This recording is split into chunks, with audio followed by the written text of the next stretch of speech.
Ei, tá cansada de ir no nutricionista e não conseguir emagrecer? E se eu te falar que é possível emagrecer sem deixar de comer o que gosta e perder de 5 a 10 quilos nas próximas semanas? Com o programa Receitas para Secar, isso é possível. Para saber mais, clique no primeiro link da descrição.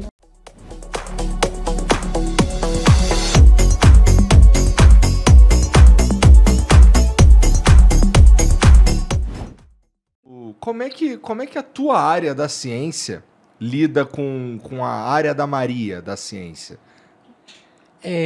É muito bom isso, né? Começou, né? Manda, Álvaro.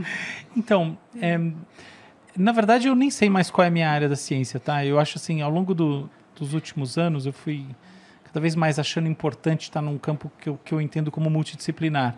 E eu vejo a psicanálise como muito importante, não só na clínica, como no entendimento da cultura. Então, eu acho que assim, a psicanálise é parte de um grande edifício, por assim dizer, para usar uma imagem bem ruim, mas assim, de conhecimento que a gente tem que usar de maneira apropriada, entendendo como é que funciona, mas, sobretudo, quais são os contextos que funcionam mais.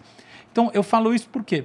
Porque tem um outro lado que, assim, teve uma época que você deve ter acompanhado que se tornou muito comum, aqueles estudos de neurociências que queriam fazer um paralelo entre o que está acontecendo no cérebro e as teorias freudianas. Por exemplo, o Freud tem, assim, quando o Freud lançou a interpretação dos sonhos, que é talvez o livro mais popularizado, mais conhecido, ele lançou um modelo do modelo óptico, que chama, que é um modelo do cérebro funcionando, da mente, por assim dizer, funcionando como um microscópio, com 3 camadas, que seriam o consciente, subconsciente e inconsciente. Depois isso aí evoluiu e etc. Tal. E aí, enfim, começando por esse ponto, um monte de estudos foram desenvolvidos para tentar encontrar correlatos. E aí sai essa história assim, não, mas esses correlatos não existem. E aí quando você vai para a chamada segunda tópica, que vai uma discussão sobre o ego, o id, etc., aí que não existe mesmo. Então, aí sai a neurociências com a conclusão de que não faz nenhum sentido e isso daí é pseudociência.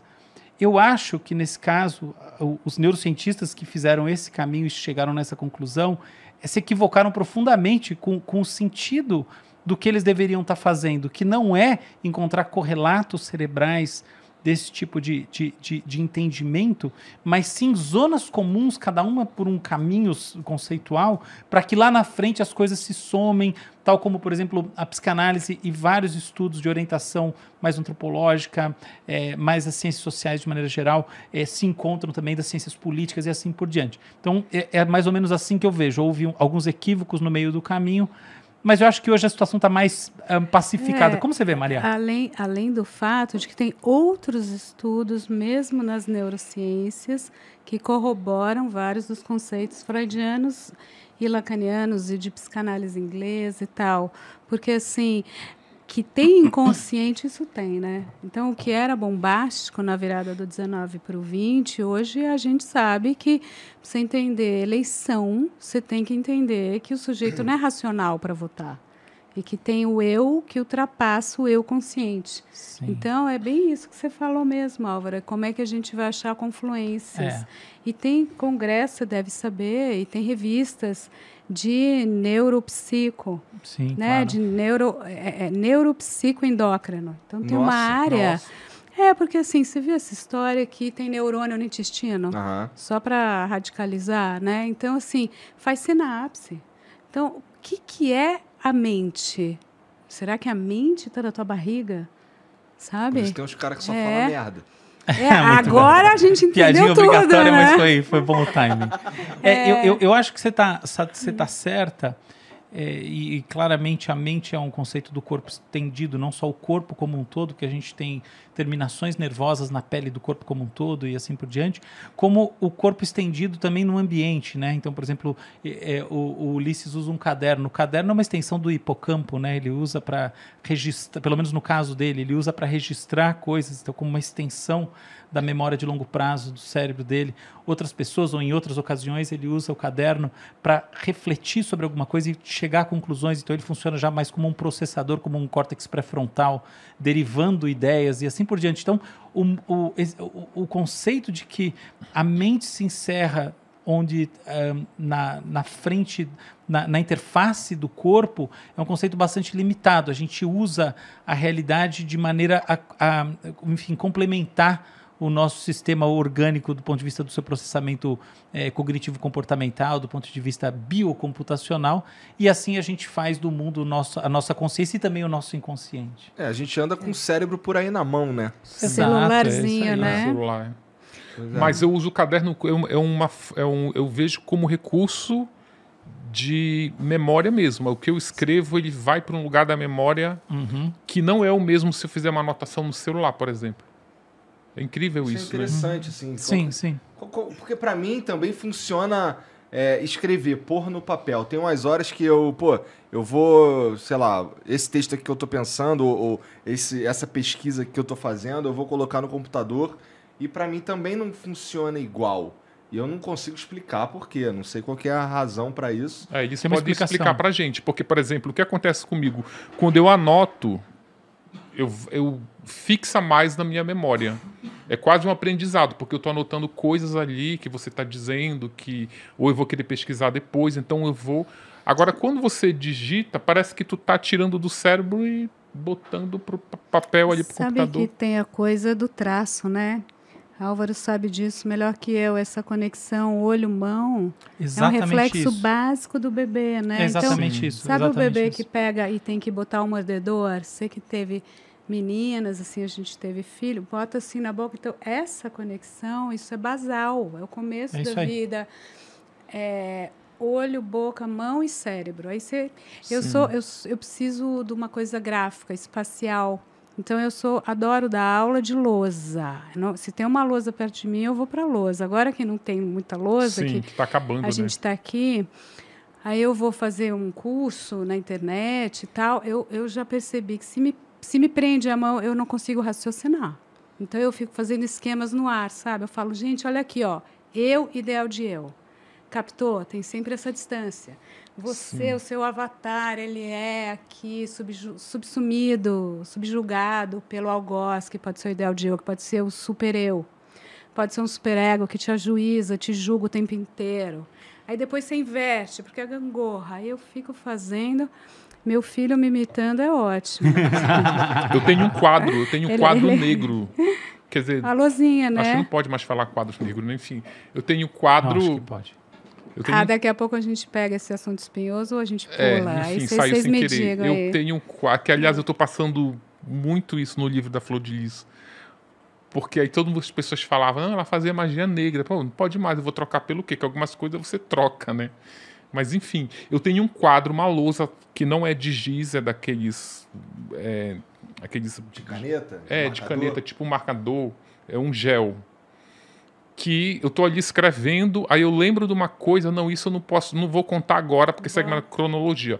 Eu vou contar, é uma história, a fulana queria ser pastora na igreja, na Assembleia de Deus. Não existe esse cargo na Assembleia de Deus, mas um pastor prometeu a ela que se ela transasse com ele, ele ia lutar para ela ser pastora.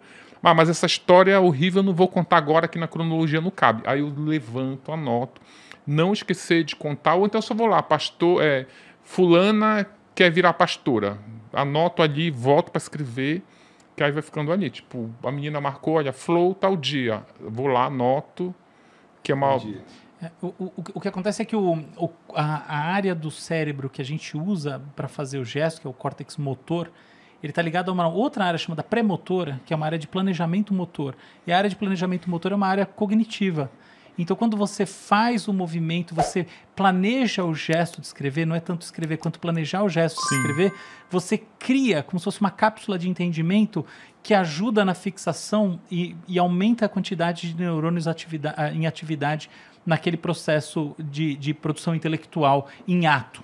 E essa é uma das explicações para o fato de que o que você falou faz todo sentido do ponto de vista empírico, que é que, de fato, a gente pensa mais, e a criança tem muito isso, escrevendo, com a mão. Então, o desaparecimento da escrita manual também é o desaparecimento de uma competência cognitiva, de um uso estendido do cérebro. Tá? Então, é muito ruim, sim.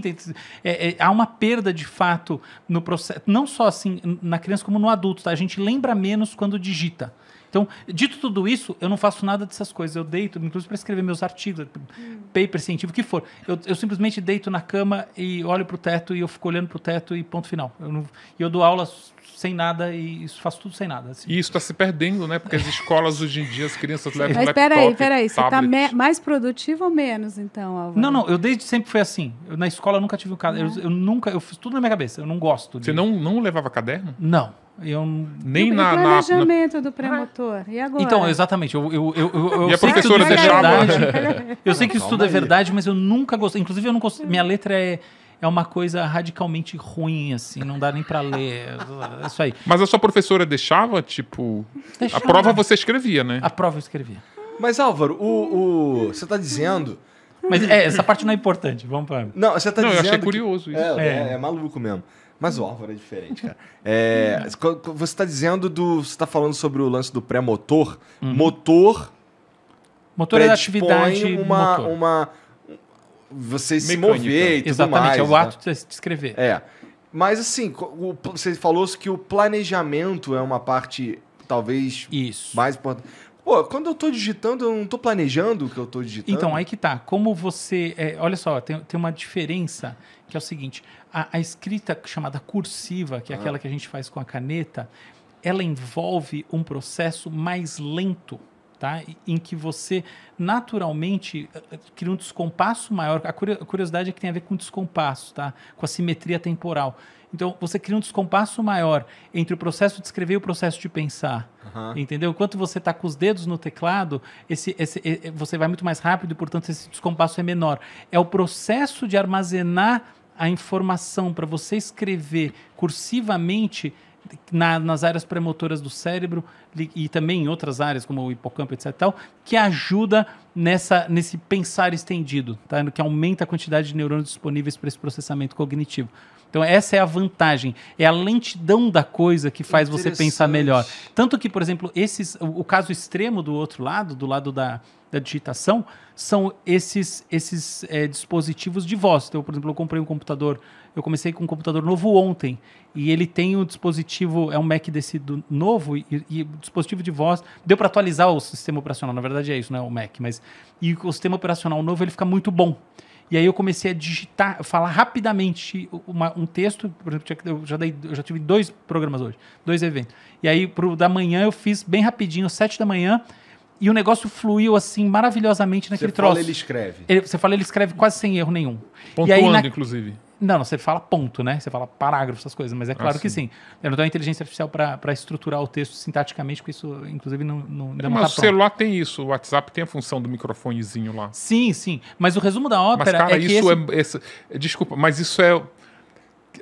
Já não escreve mais, né? As pessoas já não escrevem como antigamente. Aí já digita. Agora já vem uma nova tecnologia para você sequer digitar. Isso, e aí você vai perdendo esse uso do cérebro e aí, de fato, eventualmente, alguma coisa vai se empobrecendo do ponto de vista cognitivo. Entendi. Sim. Loucura. Eu peguei o Uber para vir para cá, o cara falou, veio conversando, aí você faz o quê? Que ele sabia que era para cá, né? Você vai lá, o que você faz? Eu falei, eu escrevo livros. Livros sobre o quê? Comentei com ele, achando que já ia fazer uma venda ali, né? Ele falou, legal, eu vou assistir o podcast porque eu nunca li um livro, não gosto de livro. Falei, sério, você nunca leu o livro? Não. Tipo, isso é um empobrecimento. Tá aí, faz uma novela. Porque... Muito bom. Mas é uma boa ideia, vai, a gente já que tá fazendo propaganda, quem quer comprar os direitos, não, quem só vai na fazer boa, uma se a pessoa série... nunca leu um livro, eu nem aconselho a ler, que esses sejam os primeiros livros. É que ela não vai. Mas eu me choco com a pessoa que diz assim, sem pudor nenhum, eu nunca li um livro. E nem sou de ler livro, tipo... Não sei se eu tava vendendo muito. Gostou desse corte? Se gostou, dê o seu like. Se você ainda não é inscrito no canal, inscreva-se. Aproveite para compartilhar esse e outros vídeos do canal, pois assim nos ajuda a trazer mais e mais vídeos. Contamos com você!